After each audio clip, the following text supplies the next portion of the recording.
ইজা জা নাসরুল্লাহর পরবর্তী আয়াতটা দেখলাম আচ্ছা আলহামদুলিল্লাহ, আরো দেখার দৃশ্য সামনে আসবে।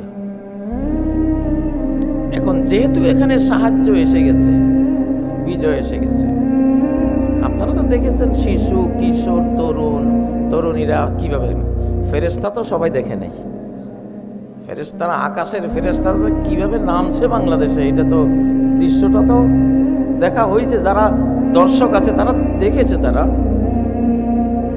তো ফেরেশতা যেখানে নামে সেখানে অসত্যের জন্য করুণ পরিণতি অপেক্ষায় থাকে।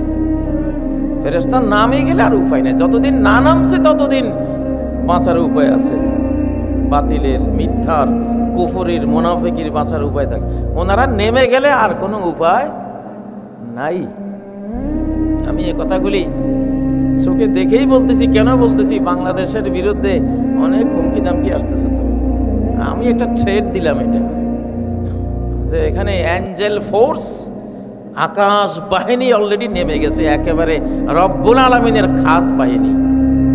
আরে ভাই আপনি দেখেন না, ফেরেশতারা যেখানে নামে সব রূহগুলিকে, আত্মাগুলি, মনগুলি ধরে টান দেয় তারা আল্লাহর হুকুমে।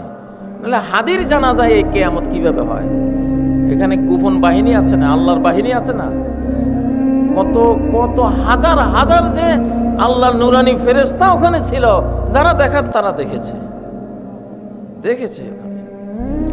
তো সেই 15 ফিট 16 ফিট লম্বা সে পুরা সাদা জুব্বা ড্রেস পরা নুরানি ফেরেশতারা কিভাবে ছিল সেটা তো ছিল। তো বাংলাদেশ